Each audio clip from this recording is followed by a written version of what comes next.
The struggle towards achieving decent work is a big issue in developed countries and underdeveloped countries. Hello and welcome to Labour Lens. I am Sharon Ijason. On this week's episode of the program, we will be discussing about the need for the implementation of the new national minimum wage. We will be right back.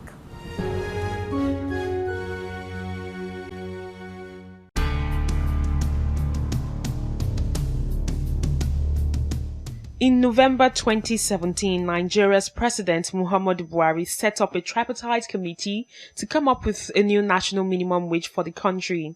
After several deliberations and a warning strike in September 2018, organized labor, government and the Nigeria Employers Consultative Association (NECA) agreed on 30,000 naira as the new national minimum wage for workers. The issue is ability or resources to take care of the minimum wage agreed. That's the something in question.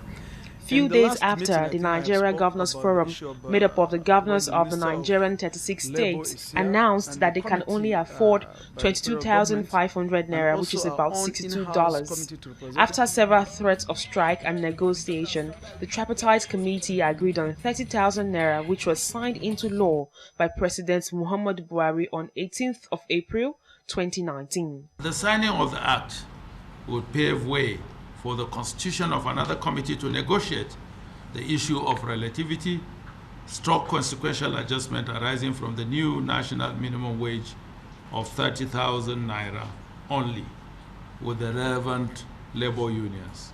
About 4 months after the president's approval, workers are yet to start enjoying the minimum wage. This is because the Consequential Adjustment Committee is yet to make headways.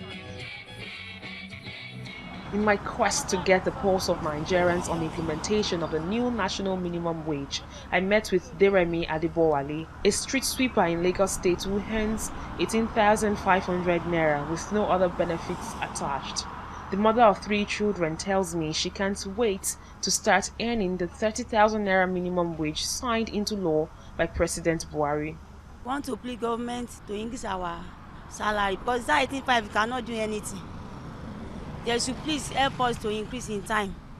We need minimum wage because without that, with 18,500, we cannot do a lot of things we want to do. She explained that though the 30,000 naira will not be sufficient, it will still assist her in meeting some of her daily needs. We can't cope because the money is too small. Even if they pay us 30,000, it even reach anything for us. We cannot do anything with that. But we are just please give us 30,000 in time because 85 is too small. Can you share with me how many children do you have? Do they attend school? How much do you spend on electricity? How much do you spend on transport on a daily basis? I know every day I enter transport 500 naira. And in my children's school, I have 3 children. I pay 30,000. I don't even go to school that I like. They don't go to school that I like. But because I don't have money to put them in the school that I like, I just manage one that I can manage. So please, that money is too small for us. A graphical representation of what workers in other countries earn as minimum wage will throw more light on agitation of workers in the country.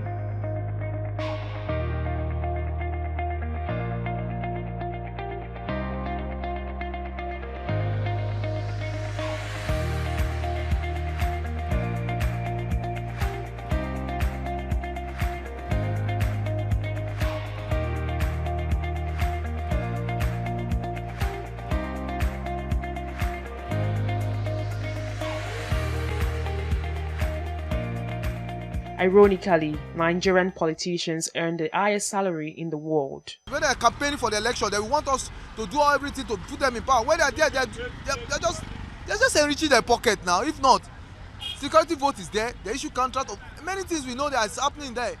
So they don't even care about the masses. To my own surprise, I saw many states are still owing himself, not even the new minimum wage. The last 18,000, they are still owing the workers. So it's very, very painful. I would just say maybe the Mr. President is just deceiving we, the workers.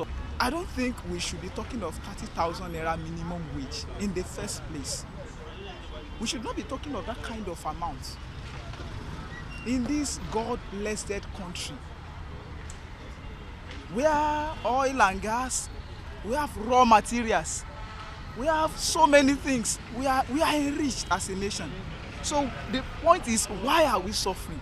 Deremi Adebowale tells me she would like to earn more as she is currently squatting with a family member because she can't afford accommodation of her own.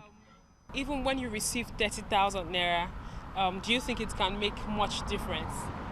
It can make small difference. That 30,000 is not, it's not reserved for anything, but we manage it. With some states currently paying less than 18,000 naira as minimum wage, it's hoped that Labour leaders will rise to the challenge and stand for decent pay in the country.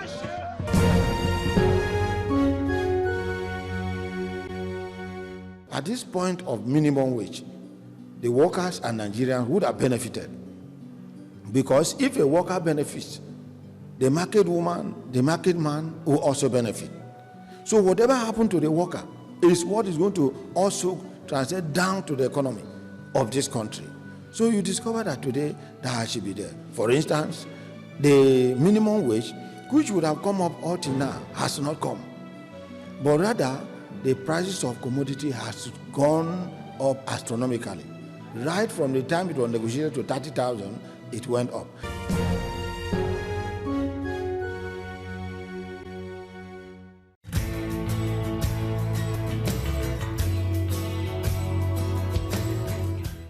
On the profile interview segment this week, I will be speaking with the Secretary General of the Association of Senior Civil Servants of Nigeria and the National President of the Medical and Health Workers Union. They both are serving under the Joint National Council for the consequential adjustment of the new national minimum wage for civil servants. Take a listen. It's good to have you on the program. Good afternoon, madam. A lot seems not to have changed since our last conversation. The implementation of the new national minimum wage is on the lip of most civil servants.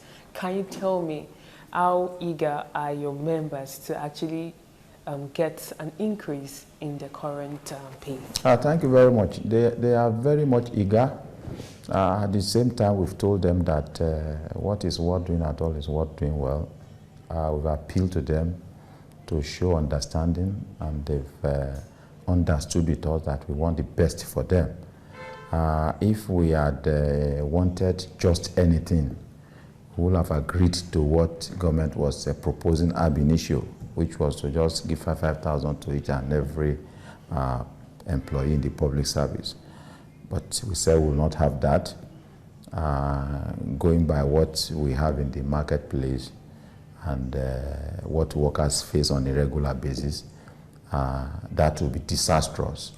So we are doing all within our powers to do the best for our members, for workers, and we are very hopeful that we are moving very close to the end of the process, whereby this thing will turn to naira and kobo to each and every one of public service employees, so that they too can have a bite of the minimum wage arrangement. It's more than 6 months that the federal government approved 30,000 naira as the new national minimum wage. Can you give us information on how the consequential adjustments meeting has fared so far? Yeah, so far, before the meeting deadlocked the last time around, they've been very rigid. They've not been forthcoming. They were not conducting the negotiation the way it should be. But since the resumption of negotiation, I think reasons have started prevailing. And at the last count, we maintained our position that having settled those on levels 1 to 6, that government should look at giving those on 7 to 14, 29% salary raise, and those from 15 to 17, 24%. Those from the government side, their own position is that they understand what the law is saying, but they don't have the capacity on their own to accede to our position, our demand. So on the strength of that, the meeting agreed that the two positions should be presented to Mr. President so that he will look at the gap and see that what we are really talking about is not something out of the place. It's something that the economy can pay. It's something that the economy can absorb. It's something that can be paid on a sustainable basis.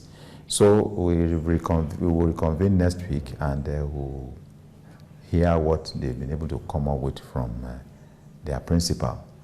And we are highly hopeful that when they come around to some of those windows that we've pointed out to them at the last meeting, they will explore those windows, and we'll be able to achieve something meaningful for Nigerian workers.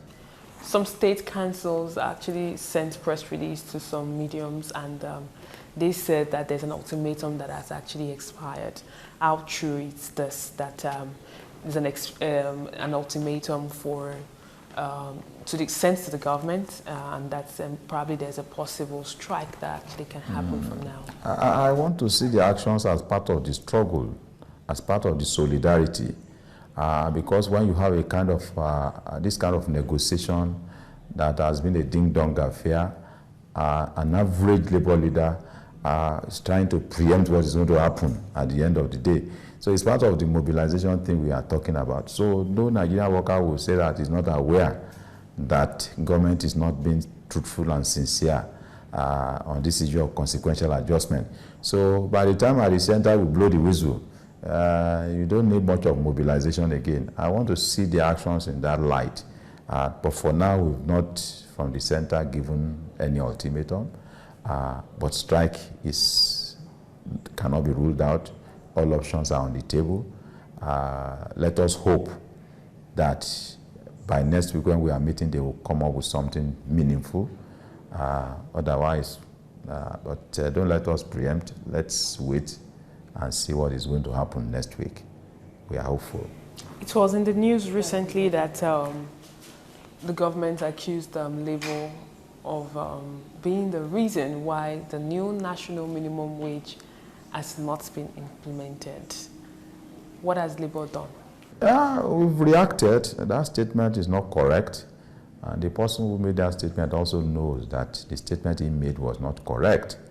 It's just trying to create kind of disaffection in the minds of Nigerian workers, forgetting the fact that they are following this thing step by step. They know as soon as we finish discussion, we pass the message across. So they are well informed, and to kind of pass misinformation, to kind of achieve a divide and rule arrangement, it cannot work. How do you say Labour is one that is, ab initio you said you are going to pay 5,000, we said no. Later you moved to 10,000 naira, we said no. Later you moved to, so how can you now, we are negotiating. And by the time he made that statement, we've taken adjournment for a particular date, which he was party to, and which he also sent messages to us that we should not forget that the meeting will hold on so date. So how come you now come back and say it's Labour? So that statement is not correct. So on a final note, what does the government need to do to ensure that Labour doesn't necessarily have to go on strike, and what can be done to ensure that both the employers of Labour, workers and government are actually satisfied? Yes, what they can do is very simple. We've put the old figures on the table, and we've also identified the windows that they can explore to be able to pay this consequential adjustment thing on a sustainable basis. So it's just for the government at the highest level now to look at what we are talking about and do the needful. Do the needful. And knowing fully well that when you look at it, what we are talking about and what they are talking about, the difference in most of the cases maybe 10,000, 15,000, 18,000 per month. So you now want to look at it just opposite to a scenario whereby you gave a pay rise, a kind of increase at all since 2010-11. And you know all what are taking place within the national economy. So what we are asking for is not even salary review, it's an adjustment. And when we are talking of salary review, nobody will be talking of 24%, nobody will talk about that. Because our own, the pains that they keep on approving some salary structures for some organizations. In fact, the one that just been done recently, where the least paid worker was given 148,000 per month. That's level 1, step 1. We are at level 17, step 1 of that is given 5 million naira. So look at the white gov. When you look at that 5 million, you not just oppose it to director in the federal civil service on grade level 1, 17, step 1, which is about 370 something. You look at the gap. So what is good for the goose, they say, we can complete that. So these are the things. So we are appealing to Mr. President to see reasons with us in the interest of the economy of this country, in the interest of the survival of the system, because the social strife, the problems around there are just too many, and you trace most of these things to poverty. You trace most of these things to joblessness. You trace most of these things to hopelessness. So there's need to change the thing, and the best way to do it, to kickstart it through this salary arrangement. About very close to 1 million people will benefit, and in this kind of a climate where you depend on one another, when you put something in the pocket of one person, about 20 or 25 other people are benefiting, and the system will be the better for it. That's our take. It's good to have you on the program. It's a pleasure to have you once again. A lot is happening in the labor space, but that which is of most or utmost importance to the average worker is that of the implementation of the new national minimum wage. Top of it is the consequential adjustment, negotiation meeting that is actually ongoing. Can you tell us, would you say that what the government is bringing on the table is a living wage? Certainly it's far from a living wage. It's not yet even a minimum wage. But we are trying to say that once we have gone into agreement, we owe it a duty to respect that agreement. And that's why 30,000 naira is where we are standing, and we are ready to ensure that that is done with a reasonable consequential adjustments to the upper scales as it used to be. So when you're saying reasonable consequential adjustment, what's government bringing to the table? And can you tell us in practical terms what this means to the average workers in terms of naira and kobo? To be very candid, there was a report which said, quoting the chairman Incomes and Wages Commission, saying that government offered 5,000 and then later opted to 10,000 per, across board per person, and that to them is very reasonable. I think for me, looking at past minimum wage increases, I think that is just a disregard to the economic realities that workers face in this country. And if that is what has been advised, and if that is the advice given to Mr. President, I think that advice is not properly placed, because what it simply means is that a director who was earning 400,000 naira, okay, after 8 years of earning 400,000 naira, and after 8 years of the fuel pump price increase, okay, increases that have followed, and after 8 years of even the unstable exchange rate, which culminated into the biggest fall, within the last period. And after going through all these, with house rents increases, cost of living increases, education cost increases, because most of the public schools, I'm not trying to say they were things that were caused basically by this government, but over the period, between the last time of the minimum wage increase and now, all these are things that have become like a demon that is a demon that is holding the worker to ransom. And he needed a deliverance. Now, this deliverance that we were expecting, rather than making it look good, that you are bringing a gloomy thing like 10,000 naira, added to somebody who was earning 400,000 naira. I think in the wildest of imagination, nobody would have seen that as anything near a succor element for all the sufferings that the workers pass through. What are your expectations in clear terms?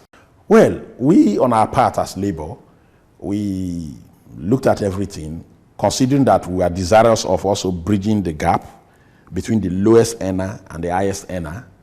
You remember the difference between 18,000 and 30,000 culminates mathematically to 66.6% increase. But in order to bridge this gap, we decided that the upper people should make some sacrifice.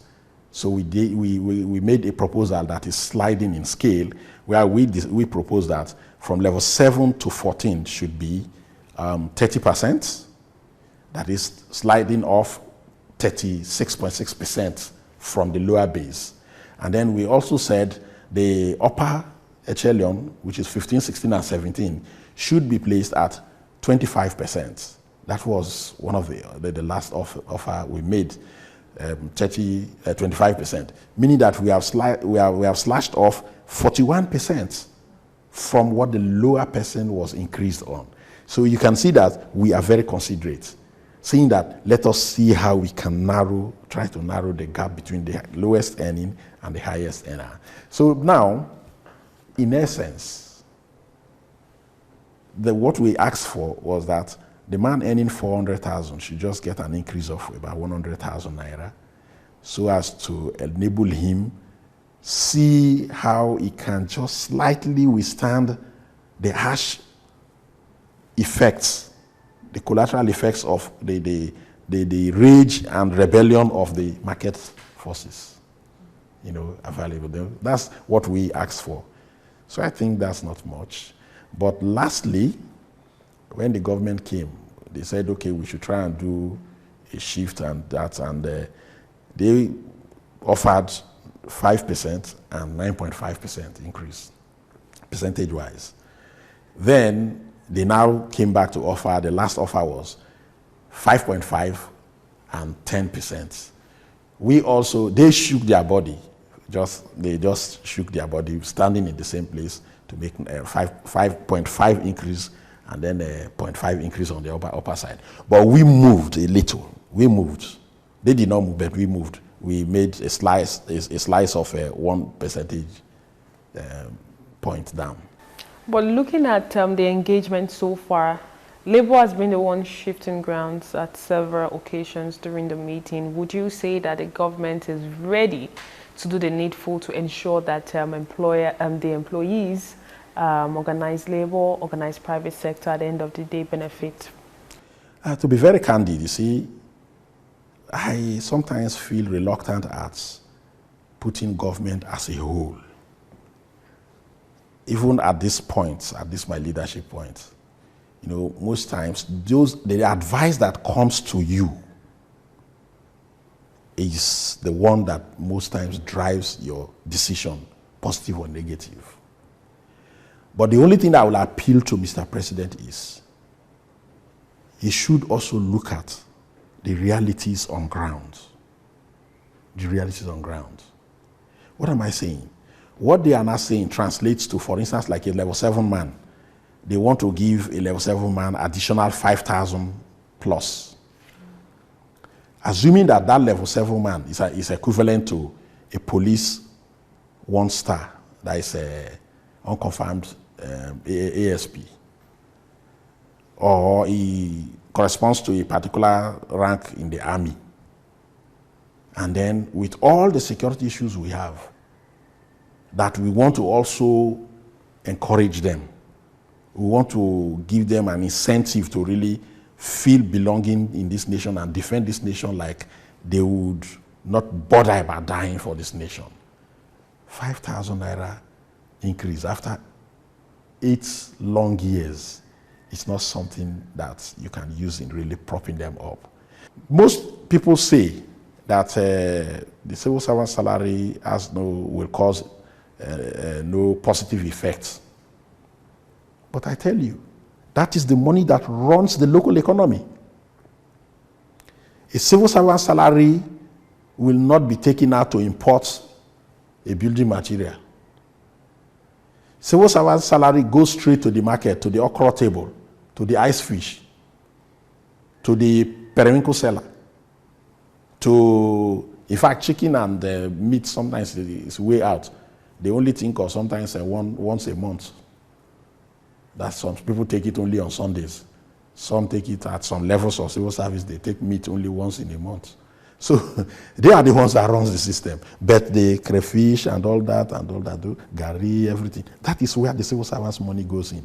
So if you are talking about the SMEs and the self-employed people making ends to meet, this is where the whole thing goes to run the system.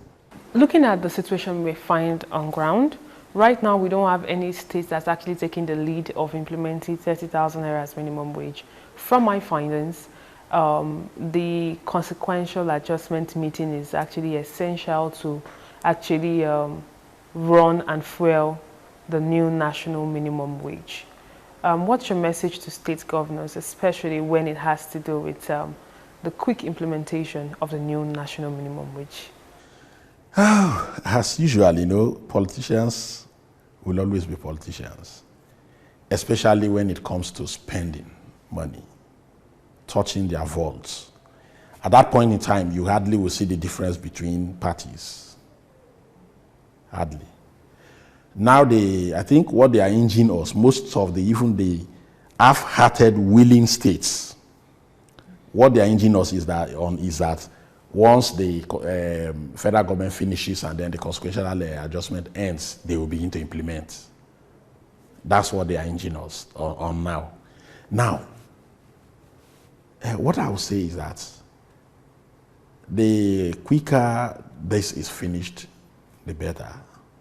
But it is not like, contrary to what people sometimes say, that it is in our hands. It's not in our hands. We are there to represent the people. We met with the people, and we are the people at the grassroots that know the realities. And what we feel will bring, sustainability in Nigeria, the working class, bring back some family control. That's what we are pushing for. And that's all we can take on today's edition of the program. Join us next week for a fresh edition of the show. I am Sharon Ijason. Thanks for watching, and remember, labor creates wealth.